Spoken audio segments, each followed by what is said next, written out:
Hello, my lovely Aquarius. Welcome to your general reading for October. My name is Natasha, also known as Nurse Natasha. If you're new here, welcome. If you're old here, welcome back. This is my first time doing readings for the signs individually like this, so if you enjoy it, please let me know in the comments if you'd like me to continue doing this every month. I just felt called to do it. I do tarot readings for the new moon and the full moon. I also do live readings in my membership if you're interested. But I just wanted to experiment and try doing monthly readings, and I figured October is my favorite month, so that's what we're gonna do. I also chose intuitively a deck for each sign, and for you I chose Mystic Mondays. I mean, this is just total Aquarius vibes.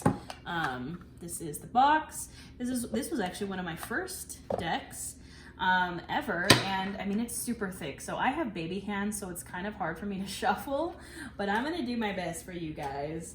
Remember to check your sun, moon, rising, and Venus signs. Remember that this is a general reading, so take what resonates, leave the rest. Some things might be for you, some things might be for another Aquarius. I'm gonna shuffle this the best I can. These cards are so thick. They're like cardstock.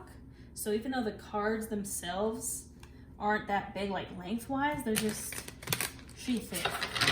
They are thick, but I love the holographic on the edges. All right, come on, cards, cooperate with me. Oh no, this is already turning out to be just a chaotic reading. We are almost done with our Mercury retrogrades, all of our retrogrades. Most are coming to an end in October. And then we go right into eclipse season. So chaos abound. And I'm definitely picking up for my Aquarius. It's just been a lot of chaos. A lot of chaos for my Aquarius lovelies. If how I'm shuffling this deck is any indicator, I promise that, look who it is. Look who it is lurking. The High Priestess. Take a deep breath from me, Aquarius, and send your intention my way. What are you hoping to get out of this reading?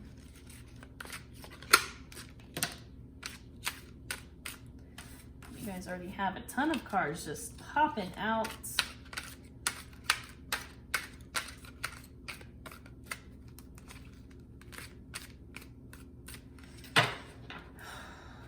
All right, deep breath, my friends.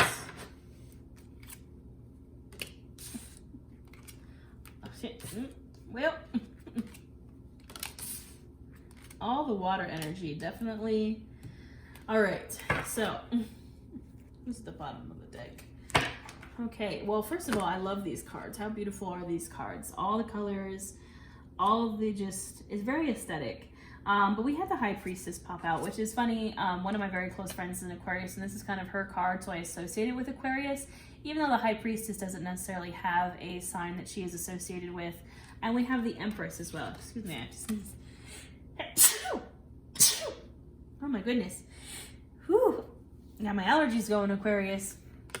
We have the two Divine Feminine cards here already on the table, and you're definitely being asked to trust your intuition, to trust your gut, to tap into your Divine Feminine.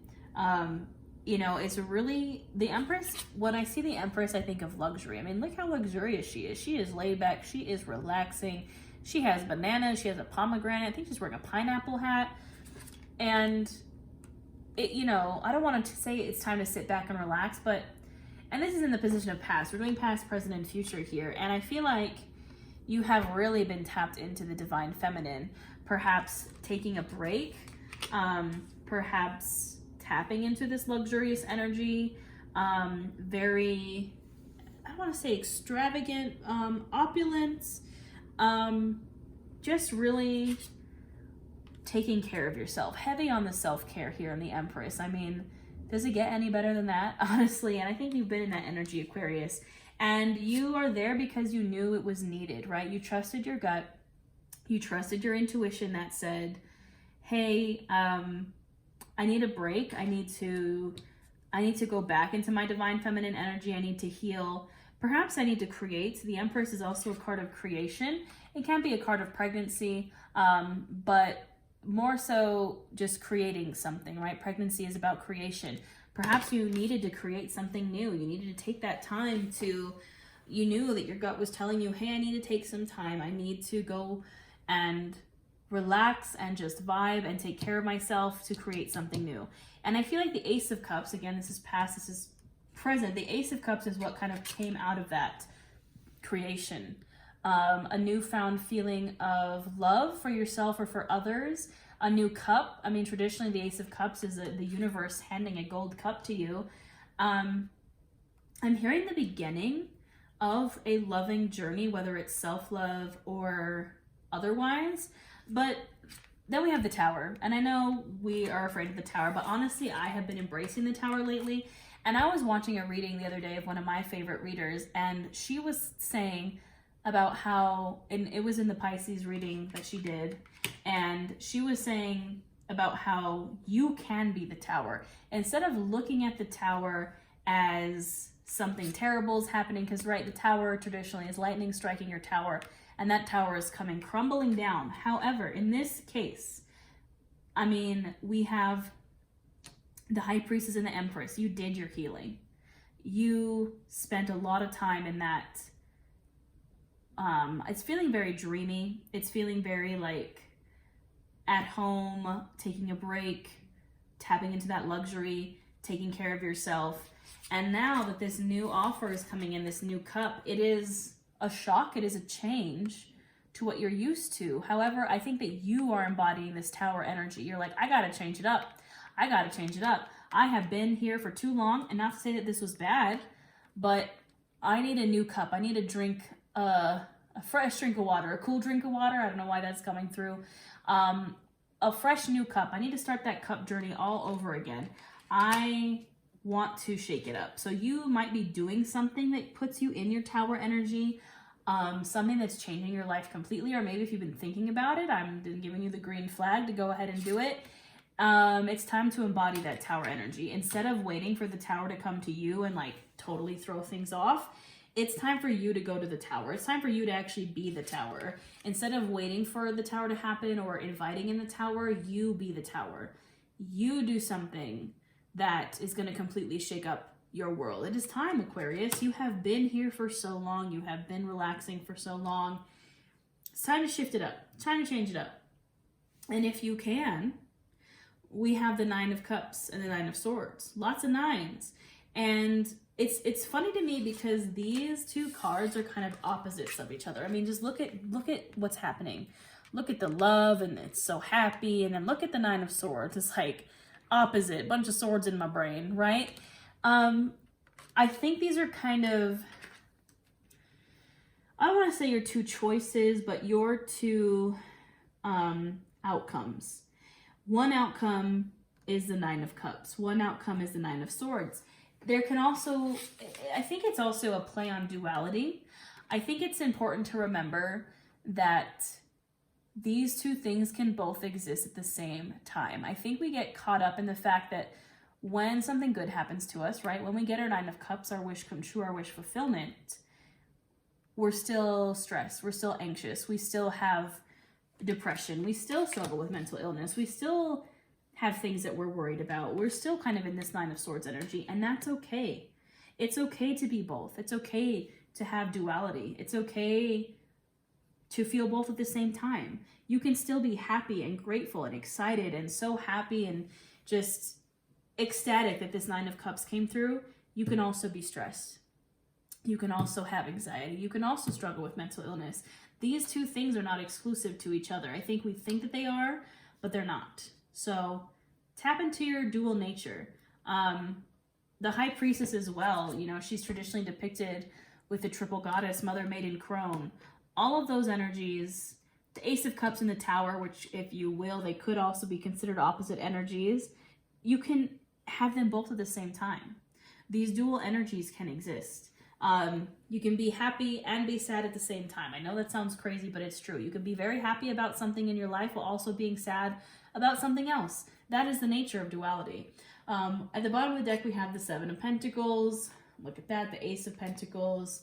Behind it, good things, abundance are coming in. You've been working very hard at planting those seeds.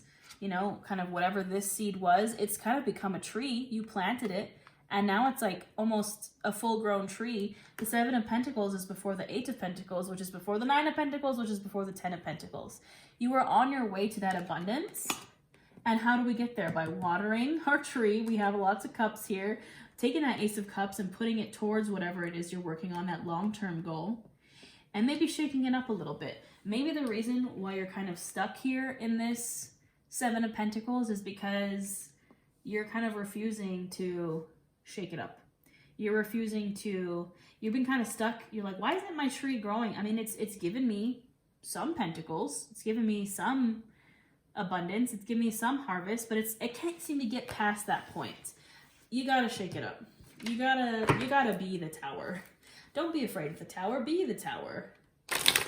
All right, my Aquarius, let's see what's coming up in our Oracle deck. This is postcards from the liminal space.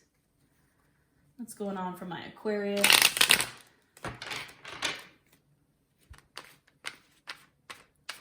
Give me some clarification here.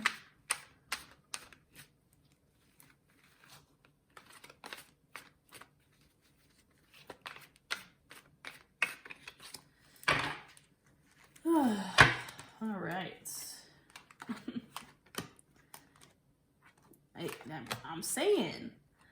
I am saying, oh my gosh, it's just like literally just clarifies everything that I was saying. All right, we have not normal first in the past over the High Priest and the Empress.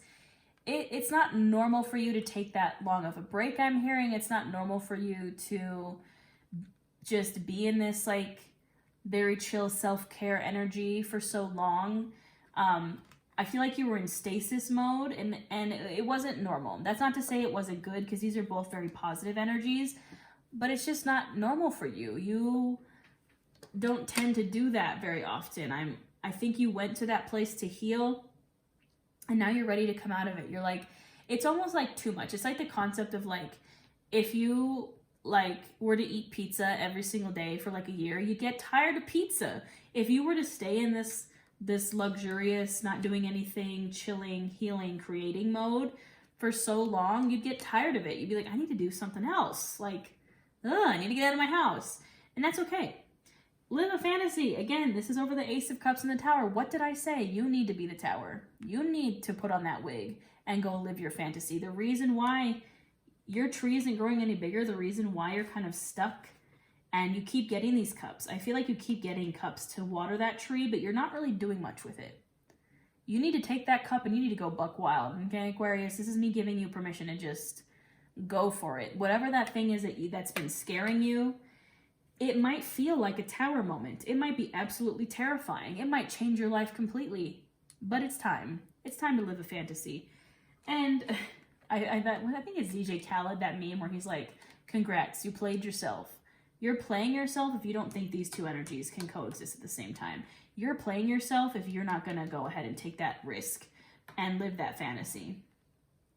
You're playing yourself.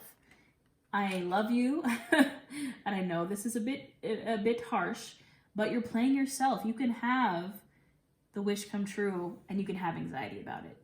You can have one thing with the other. That is the dual nature of just who we are as humans. We have our light and we have our shadow. You can have the greatest thing ever happen to you and still be sad. And you're playing yourself if you think otherwise. At the bottom of the deck, we have death is the healing. Again, this is another duality. Death in the tarot, which, in the tarot, we get freaked out when we pull the death card. I actually enjoy the death card because it means something is dying and something else is beginning. It is duality. Something has to die for you to heal. Something has to die for you to move on. You need to embody the tower. That's what the death is. Death to the old. Death to the old version of you. It's time to live a fantasy. It's time to put that wig on and go do something crazy. I'm giving you permission. Okay? I'm giving you permission, Aquarius. I love you. I'm giving you the permission to go do something that's going to cause that old, not normal feeling kind of cocoon that you put yourself in to break. You have to be the one to break it. You have to be the one to embody the Tower energy. And you can be scared, but you could also be happy. It can be terrifying, but it can be the best thing you ever did. I swear, if you have watched my other readings for the month of October, this card will not stop coming up. This is the 4th time it has come up. Vampire, emotional intelligence. Literally, I have read the meaning for this card so many times. It talks about the history of it. I'll read it for you guys too, because I don't want you guys to miss out. There's some energy, a person, place, or thing around you that is an emotional vampire, and you need to get rid of it, okay? And honestly, in this reading, I think it might be yourself. I know I love you, Aquarius. I think you might be your own emotional vampire, because it says emotional intelligence at the bottom. You need to get yourself out of this funk, and you know, maybe you're the one that's kind of holding yourself back. You're the vampire in this situation. I'm going to read for you what this card says. Whilst there are almost uncountable examples of vampire in literature, movies, and games, somehow the archetype of the blood-hunting, night-stalking, and somewhat elegant creature keeps being reinvented to seduce yet another generation. Although the beautiful and somewhat desirable vampire form doesn't really begin to enter the public consciousness until the mid-1800s, the idea of human feeding upon the very stuff of life is much older. The Egyptians, Sumerians, Indians, and Balkan people all have mythos containing vampire-like creatures. The vampire is an interesting figure because it is both horrifying and desirable. Having someone want us so much that the desire to be that closely linked with us does feel good, until we realize there's not much left of us to give. Most have heard of the concept of emotional vampirism, the idea that people feed off our energy and our goodwill and take advantage of us through manipulation and their incessant neediness. Should the vampire card appear in your reading, it may indicate that you are being drained in this way and the time has come for stronger boundaries. We need to be very aware of what gives us energy in our lives and what takes it away. We should be aware of needing people to need us and why we invite people like this into our homes, workplaces, and lives. Developing this emotional intelligence within ourselves helps us defend against this kind of emotional and psychic attack and enables us to foster healthy, equal relationships of all kinds. So, you might have an emotional vampire around you, but I'm really picking up that this is your energy, and I don't mean that in a mean way. I just mean that in a way of, I think you're gaslighting yourself into thinking that you can't A, do whatever this tower is that needs to happen. B, you're gaslighting yourself into thinking like, I'm not allowed to be upset if my life is going pretty well. I'm not allowed to be sad if I'm having a Nine of Cups moment. I'm not allowed to feel things. You're gaslighting yourself. You're playing yourself. You need to have some emotional intelligence and know that these two things can exist at the same time. So I will leave you with that, my Aquarius lovelies. Don't forget to check your sun, moon, rising, and Venus. I believe in you. You got this. I hope you have a wonderful Halloween and a wonderful October, and I will see you next time.